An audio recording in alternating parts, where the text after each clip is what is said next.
Après 1 heure de route environ à partir de Nice, on arrive à Clans qui surplombe la vallée de la Tinée.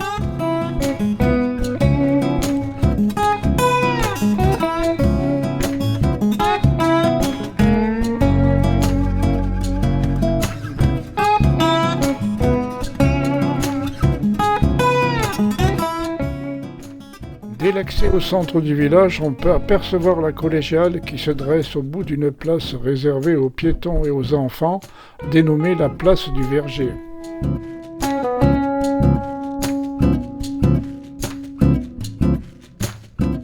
Ce lieu est particulièrement agréable avec ses équipements de repos à l'ombre d'imposants platanes et quelques mobiliers de jeu pour enfants. C'est dans un angle de cet espace bien mis en valeur que l'on observe une sculpture modernisée de la Vierge à l'Enfant.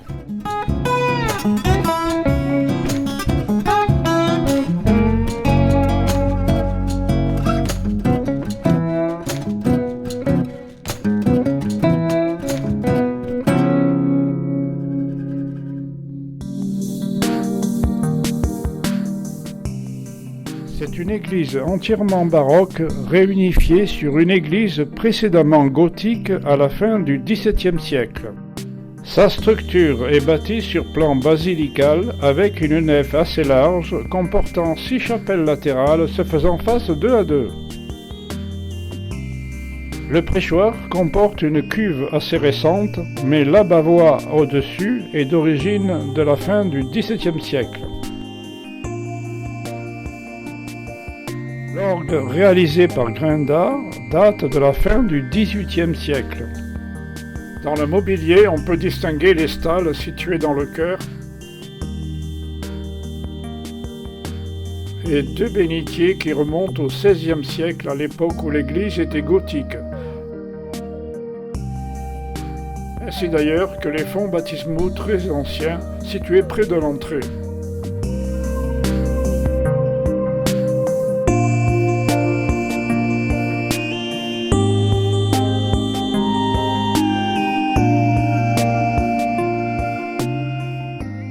Sur les 6 chapelles latérales, 3 sont importantes. À droite de l'autel, la chapelle du Rosaire.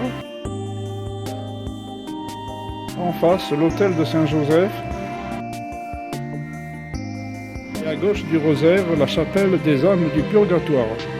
Sur les 3 autres chapelles de caractère privé, on peut noter à gauche de l'entrée la chapelle Notre-Dame des Sept Douleurs. Dans la sacristie, on peut remarquer le beau meuble placard à 2 étages datant des XVIIe et XIXe siècles. La visite se poursuit par la découverte des vestiges de l'église primitive, de l'abside médiévale comportant des scènes de chasse et de la chapelle Saint-Pierre dont les fresques relatent la vie de Saint-Pierre. Adossée à la nef principale, la chapelle Saint-Pierre, qui date du XIVe siècle, était destinée à consolider l'ancien clocher.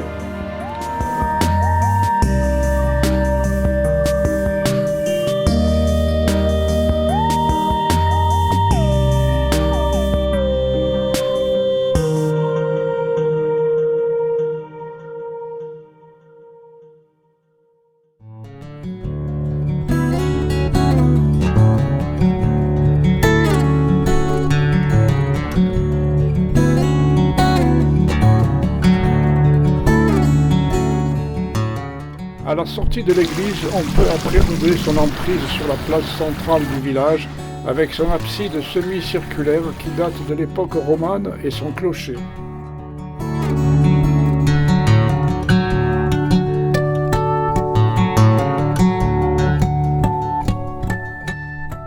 En sortant du village vers la chapelle Saint-Michel sur la route qui mène à la forêt, on a une belle vue d'ensemble du village avec le clocher de la collégiale qui semble couvrir de sa protection tous les clansoirs.